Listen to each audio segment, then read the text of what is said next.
Now, as promised, we are interviewing tonight Mr. James Van Hest. How are you, mate? I'm good, how are you? Very well. Aspiring young musician, local. Tell us a little bit about yourself, buddy. Well, I'm 18, I play guitar, drums, bass and sing and, just try make some good rock music. Cool. So, how young were you and what first inspired you to get into music, mate? Well, pretty much my whole life since I was, since before I could walk.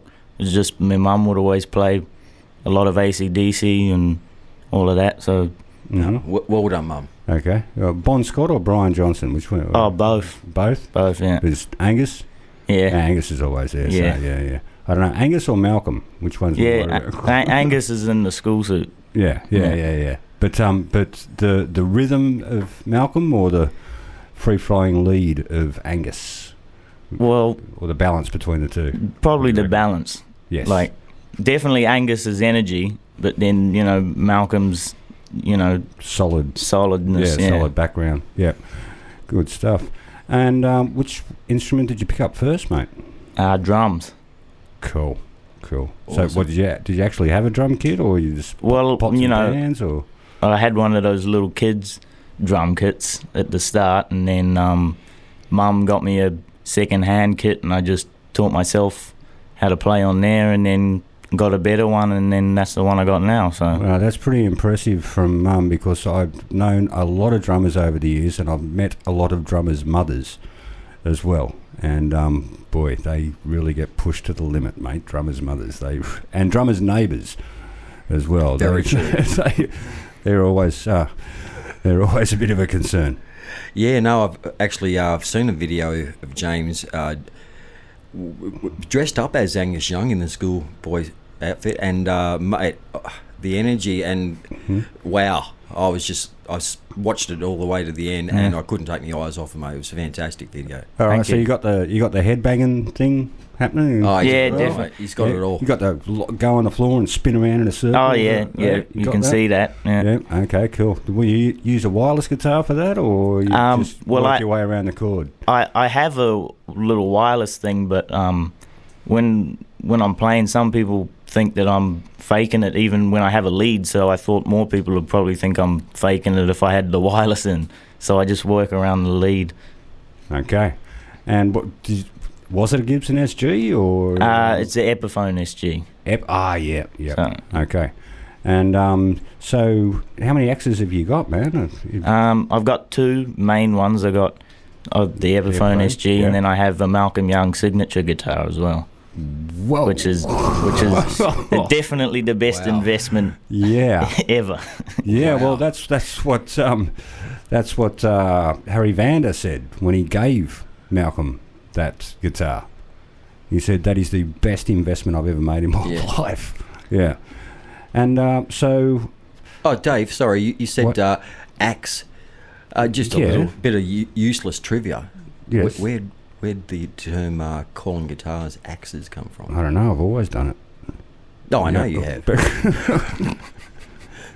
I've always done it, man. Yeah, cat's out of the bag, mate. Other people I've always done it, man. What have you got some trivia for me? Yeah, it came from the 50s. It was originally a nickname from jazz bands for saxophone.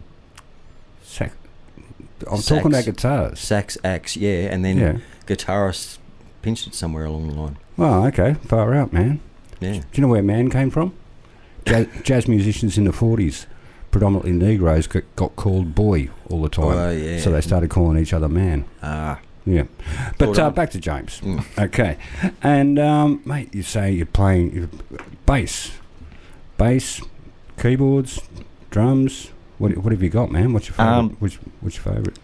Well, I mean, could be dependent on how I feel on the day, Mm-hmm. But it's always nice to just plug in a guitar and play some lead and, try and sound like Angus.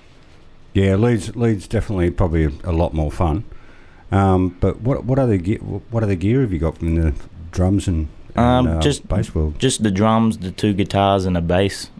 Yeah. What drums you got? Pearls, Tomos? Yeah, it's a Pearl kit, yeah. Oh, yeah. All right. correct Yeah, we answer. drove. Yeah. We were living in New Zealand when we got it. We drove halfway down the country to go and pick it up because it was, it was a good deal for what it was. It had some extra cymbals and all of that. But What, Zildjians? I think there was a Zildjian there and some. I can't remember the other brand. Okay. But, cool. You get a cowbell? Yeah. Oh, right. Never really use it though. All right. Oh no, you got to play Black Sabbath Rock and Roll Just Doctor, slot it mate. in just you got to at the throw. right time. Well, all my cymbals are all cracked now, so. Oh no, it's going to happen to you. I got an electric drum kit though. That's really good for writing demos and all of that. And good for keeping the neighbours happy as well. Yeah. Well, I mean, really good. I recently bought a 4x12 Marshall amp, so they hear that quite often now. Yeah. I think you'll find there's a headphone jack for that as well, man. Yeah, well, I mean, it's not the same, but... No, it's not. It's not. But, mate, you've got some recordings, some of which we're going to be playing tonight, mate. Where did you record these? Was this a bedroom job, or did you go to a studio? We went to a studio. It's called A Sharp, and it was... it's quite a nice little studio.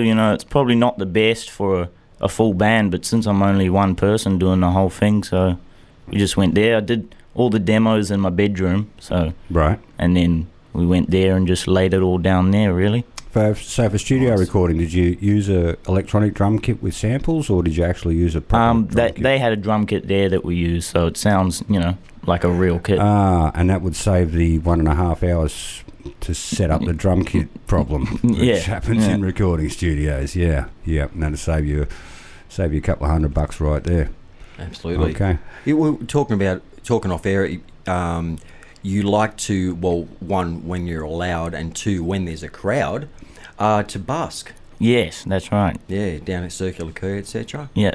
And I imagine when the crowds get back to normal, you go over quite well down there. Yeah, well, I mean, we're going to try and go tomorrow because apparently it's starting to get a bit more busy there. But okay, excellent. I think do you need a license for that now? I think, or something like that? Yeah. And Circular Quay is a pretty popular spot for buskers as well. Yeah. Just slightly. Yeah. So, what time do you plan to be down Circular Quay tomorrow? Usually in the afternoon for as long as I can go for. Okay, Sometimes I'll be down there for like 5 hours. Wow, awesome. They'd tell me to turn it down, but Well, you got the amplifier with you? Well, I got this portable speaker. It's called a Cube. They make them for busking and all of that. So it's quite good. Yeah. How long's the charge last you? Well, it actually runs off 8 AA batteries, which is quite surprising because it goes quite loud and it does last. It lasts a full 5 hours. Okay. Yeah. With the well, you can always whack some more batteries in. Well, yeah. You want to keep on going. Yeah, you'll be right. Okay, so I guess we'll get in playing a track of yours, mate. Or? And where can listeners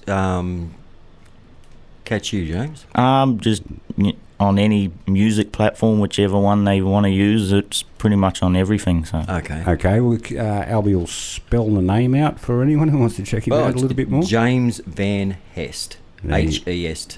Yep. So as it sounds, love it that way. So you got the YouTube, Facebook, all that sort of stuff. Yeah. Okay, no worries. So you want to check out some more from James Van Hest? You know how to do it. And right now, what are we going? We're going to play a track from yours, mate. What have we got here, James?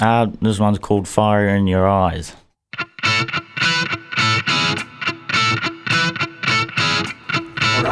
Awesome.